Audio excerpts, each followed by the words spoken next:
오늘 말씀은 열왕기하 25장 8절에서 30절입니다. 어느 장로님이 군대에 갔을 때 신병 교육을 받게 되었죠. 그 교육대에는 교회가 없었습니다. 그래서 주일날 부대를 나와 인근에 있는 민간인 교회에서 예배를 드리게 되었죠. 그 사이 부대에서는 발칵 뒤집혔습니다. 신병이 탈영을 했다고 말입니다. 예배를 마치고 부대에 들어가니 어디 갔다 이제 왔느냐고 하며 다구쳤죠. 이에 교회에 다녀왔다고 하였더니 지금이 그럴 때냐고 교육생이 그날 반 죽도를 맞았다고 합니다. 그런데 놀라운 것은 어저마저 몸은 이것저것 아픈데 마음 깊은 곳에서는 기쁨이 샘솟듯 하는데 감당할 수 없을 정도였다고 합니다. 하마터면 맞는 중에 박장대소할 뻔했다고 하죠. 그 기쁨에 맞는 것은 아무것도 아니었다는 것입니다. 상관은 흡신 두들겨 패고 앞으로 확실히 하라고 했습니다. 그러나 오후가 되자 주일 오후 예배가 생각이 나 또다시 저녁 예배를 드리고 오게 되죠. 상관은 혀를 내두릅니다. 아니 그렇게 맞고도 또 나가 참 대책 없는 녀석이라고 했죠. 그 다음 주 훈련생을 다 모아놓고 상관이 말했다고 합니다. 예수 믿는 사람들 손을 들어라. 서로 눈치 보며 손을 드는 그리스도인 훈련생들에게 상관은 저 친구처럼 믿으려면 확실히 믿어라 알겠나 했다고 합니다. 우리가 살면서 믿는 이답게 삶을 살 때 과연 예수 믿는 사람은 뭐가 달라도 다르다고 하는 칭찬을 안 믿는 사람들에게 듣게 됩니다. 하지만 예수 믿는 사람이 한심한 삶을 살 때 안 믿는 불신자들에게 조롱을 당하게 되어지죠. 어느 집사님이 회사 회식 자리에 참석을 했습니다. 다들 한 잔 따라 마시게 되는데 집사님이 나 교회 다녀서 술을 마시지 않는다고 하니까 안 믿는 동료들이 말하기를 집사가 무슨 소리야. 내가 아는 장로는 잘도 마시더라. 사회생활 제대로 하려면 한 잔 걸칠 줄도 알아야지. 어여 한 잔 받아.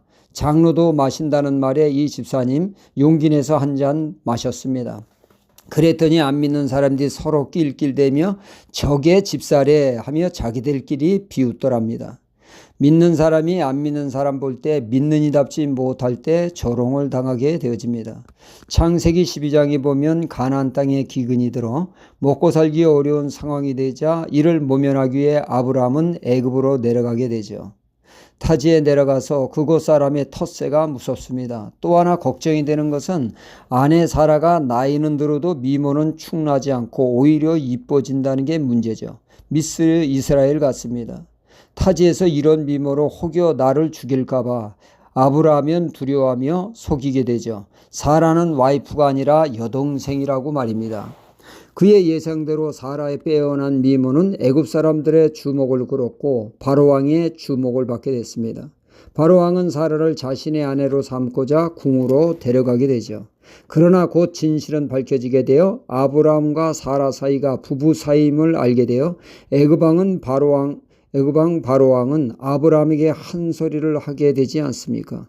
믿는 이답지 못한 그의 행동을 질타했습니다. 믿는 이가 믿는 이답지 못하게 할 삶을 살 때 이렇듯 하나님은 불신자를 통하여 쓴소리를 듣게 허용하시고 또한 사용하십니다. 오늘 말씀이 그런 내용을 담고 있죠. 솔로몬이 7년 6개월의 긴 공사 끝에 하나님께 성전을 지어 바치게 됩니다. 솔로몬이 이 성전에서 기도할 때 하나님이 귀를 기어 들으시고 응답해달라고 했고 피치 못할 사정으로 이전을 찾지 못하고 이 전을 향해 기도할 때도 응답해달라고 했습니다. 하나님은 성전을 기쁘시게 받으셨고 불을 내려 하나님은 기쁘게 받으셨습니다.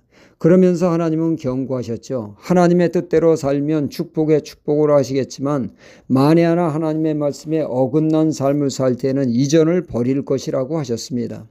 역대하 7장 19절로 20절에 너희가 만일 돌이켜 내가 너희 삶에 둔 내 율례와 명령을 버리고 다른 신을 섬겨 숭배하면 내가 저희에게 준 땅에서 그 뿌리를 뽑아내고 내 이름을 위하여 거룩하게 한 이 전을 내 앞에서 버려 모든 민족 중에 속담거리와 이야기거리가 되게 하리니 말씀하신 대로 솔로몬이 성전 지은 지 453년이 지난 후 성전은 바벨론에 의해 철저히 파괴되는 내용이 오늘의 말씀이죠.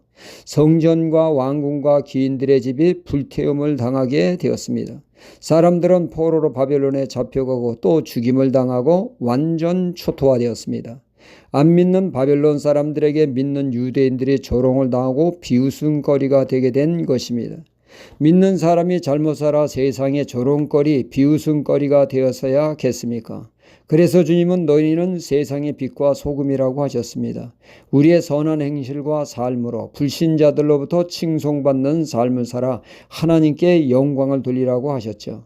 그러나 믿는 자가 소금 맛을 잃어버리면 이방인들에게 밟히는 자가 된다고 하셨습니다.